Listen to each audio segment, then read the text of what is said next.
Salut tout le monde, bonjour les grands, bonjour les moyens, bonjour les petits et bonjour les minis. Alors nous voici pour un nouveau live où on va s'adresser essentiellement aux enfants et un peu aux parents s'ils veulent bien les aider. Et en fait, il faudrait que ça soit un peu interactif, alors on va peut-être attendre un peu pour voir s'il y a du monde qui se met sur le Facebook de l'église. Alors pour l'instant, je ne vois rien. Non. Écoutez, j'espère que on va avoir des réactions. Donc j'espère que vous allez tous bien. Alors on commence un peu à s'impatienter à la maison, surtout quand il s'agit de faire les devoirs. Et je suppose que pour tous les parents, c'est un peu la même chose. Eh bien, quand arrive l'heure des devoirs, c'est la crise pour tout le monde. Je regarde s'il y a du monde.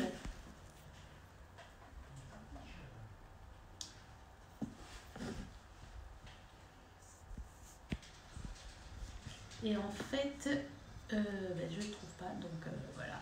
Voilà, je trouve pas le live. C'est pas grave. Je vais demander à mon assistante de trouver. Alors, la première activité, attends, pousse-moi un tout petit peu, Inora. La première activité, elle se trouve ici sur la table. Il va falloir remettre un verset dans l'ordre. Alors, on commence à retourner les mots. Alors, vous allez les avoir devant vous. Voilà. Ensuite, on va les mettre. Attends, Inora. Déjà, on les met dans ce sens pour que tout le monde voit. Alors, c'est pas grave. Tu nous lis au fur et à mesure. Bah oui, il y a des commentaires du coup. Mais je pense que c'est parce que tu es administratrice. D'accord. Voilà. Bon, c'est pas grave. On a un bonjour de James D'accord. et de Nathalie Cossart. Bonjour Nathalie, bonjour Jean-Marc. Donc en fait, logiquement, vous êtes des adultes, vous ne pouvez pas trop aider Nora. Elle va essayer de le faire toute seule. Donc on va mettre les mots dans son sens à elle. Et elle va essayer de mettre le verset dans le bon ordre. Et là, c'est la fin, parce qu'il y a beaucoup moins.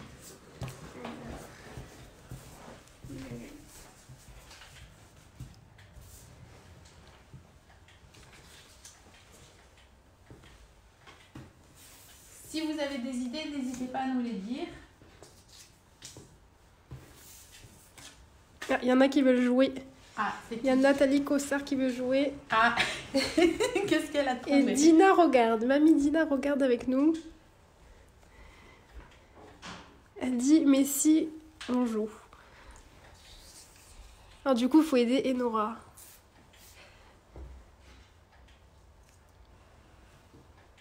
Alors, le Christ nous a libérés. Le Christ nous a vraiment libérés pour que... Alors, en fait, qu'est-ce qu'ils disent Qu'est-ce qu'on a comme commentaire? On n'a pas de commentaire pour l'instant. On n'a pas de commentaire. Alors, il y a un Est-ce mot que c'est juste? Il y a un mot qui n'est pas à la bonne place, en fait, c'est vraiment...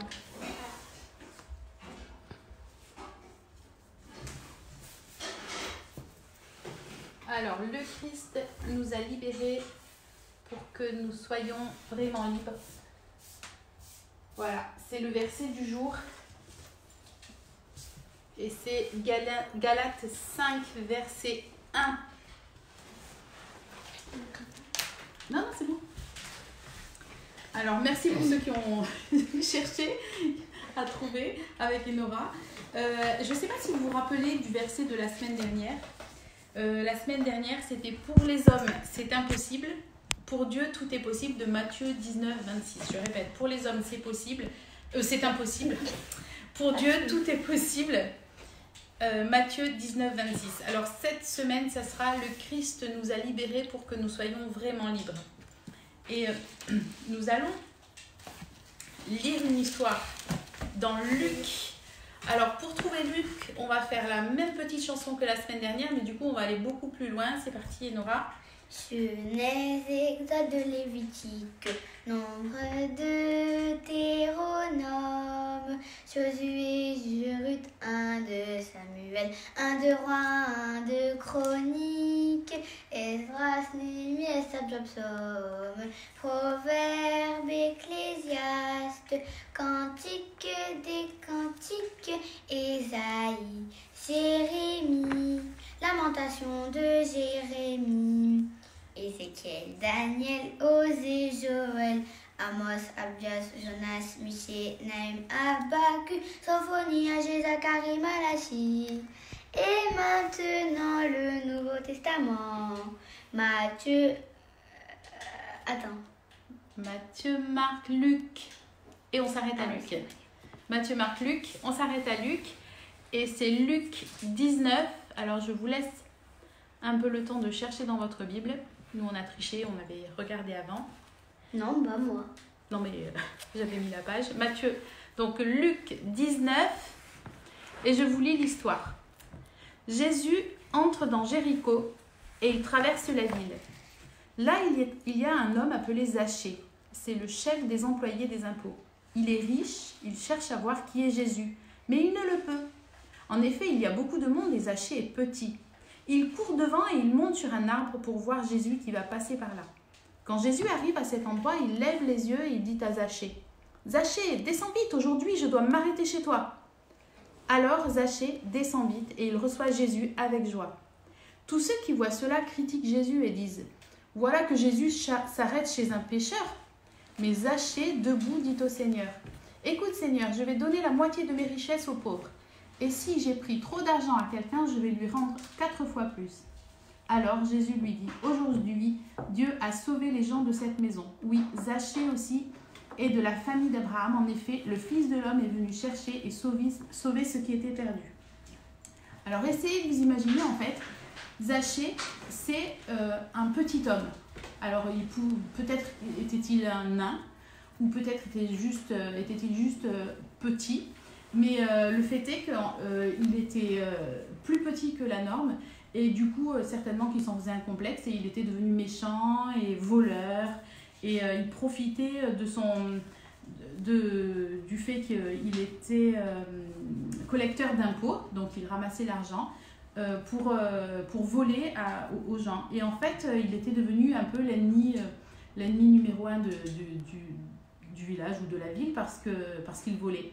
Et quand il entend parler que Jésus vient dans son village, eh bien il se dit, mais moi aussi je veux le voir, sauf que quand on est petit, on ne voit pas grand-chose. Imaginez-vous quand vous êtes dans une foule d'adultes, vous les enfants, et ce qui se passe, c'est que vous voyez que des jambes, mais vous ne voyez pas les têtes. Voilà, c'était peut-être un peu ce qui se passait pour Zachée. Donc il est monté sur un arbre, un sycomore, et là il a vu Zachée, et en fait, il a été touché par le message de Jésus.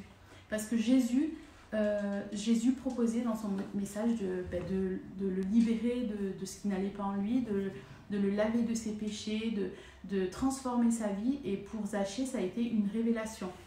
Et ça a été non seulement une révélation, il a senti qu'il devait demander pardon à Dieu de tout ce qu'il avait fait, de tout ce qu'il faisait, du fait que c'était un voleur, que c'était un menteur, que c'était quelqu'un de méchant. Mais du coup, en fait, il a aussi réparé ce qu'il faisait, c'est-à-dire qu'il a rendu aux gens qu'il volait, il leur a rendu l'argent et il leur a rendu plus. Et ça, c'est l'histoire de Zachée. Jésus a vraiment libéré Zachée de sa méchanceté, de sa malhonnêteté.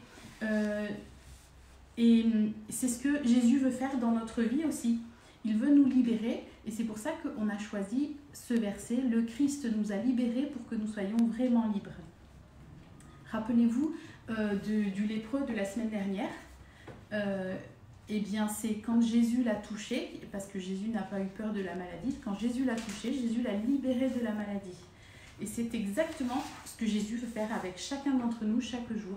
Et si nous sommes assaillis par la peur, par la crainte, par des mauvaises pensées, par des sentiments qui sont pas beaux, par des choses qu'on sait très bien que ce n'est pas la gloire de Dieu, eh bien Dieu peut nous libérer. Et c'est ça qui est vraiment bien, surtout quand on vit, comme en ce moment, voilà, c'est pas très marrant, on est à la maison et on peut vite avoir des mauvaises pensées, par exemple de peur ou de crainte, où on s'affole, ou bien encore de jalousie, parce qu'il y en a qui ont un jardin et d'autres qui n'en ont pas, et qui sont confinés dans un appartement, alors que d'autres peuvent avoir vue sur la mer avec un superbe jardin.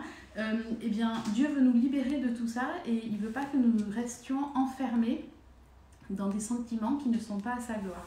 D'où voilà, le verset et cette histoire de Zachée qui a été complètement libérée. Voilà, alors on va faire une petite expérience en espérant qu'elle fonctionne. À chaque fois que j'ai essayé, ça fonctionnait, mais bon. Alors, on va imaginer que ce bol d'eau,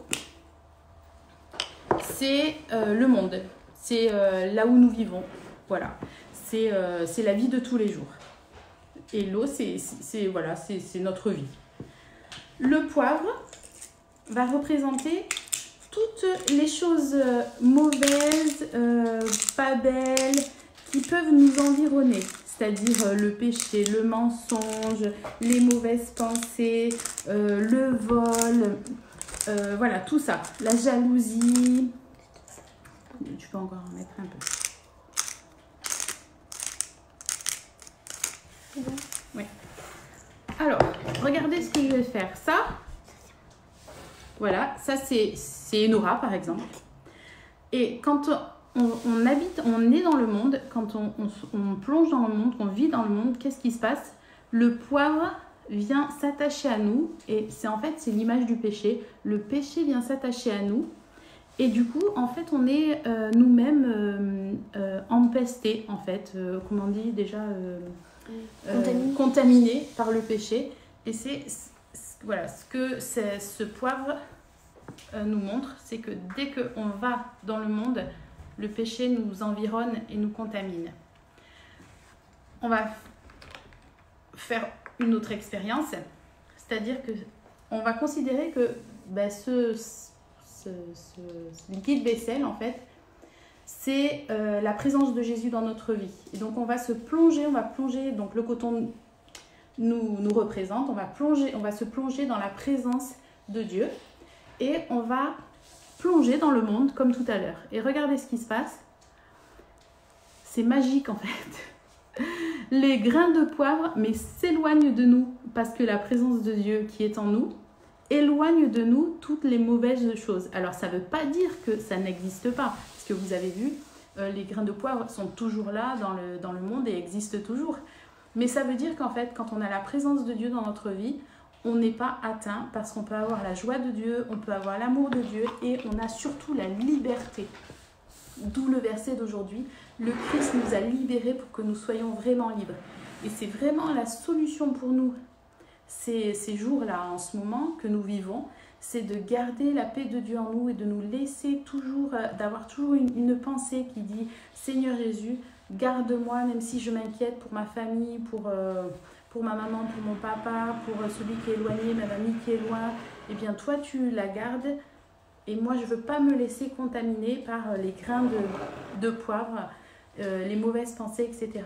qui sont là. » Et en fait, ça m'a fait penser à une vieille chanson que je chantais quand j'étais à l'école du jeudi. Ouais, ça remonte. Le savon lave mon visage, mes deux petits pieds, mes mains, oh quel bonheur. Mais Jésus, pour me rendre plus sage, lui seul peut laver mon cœur. Si le mal il fait une tâche, je connais quelqu'un qui pourra l'enlever. C'est Jésus, non rien je ne lui cache, lui seul peut changer mon cœur. Ça remonte quand même cette chanson, mais je suis sûre que tous les anciens là se disent « Oh oui, je la connaissais celle-là !» On la refait, elle est juste pour le fun. C'est parti.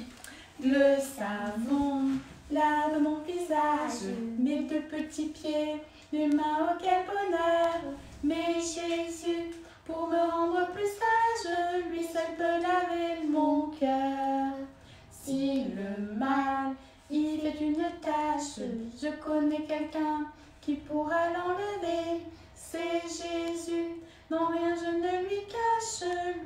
peut changer mon cœur. Voilà, voilà. Donc, rappelez-vous, le verset de la semaine dernière, c'était pour l'homme, c'est impossible, mais pour Dieu, tout est possible. Et le verset d'aujourd'hui, c'est le Christ nous a libérés pour que nous soyons vraiment libres. Et je vous invite vraiment, tous les enfants, à vivre cette liberté dans le cœur, que Dieu est là chaque jour à nos côtés. Voilà, bon après-midi et à la semaine prochaine.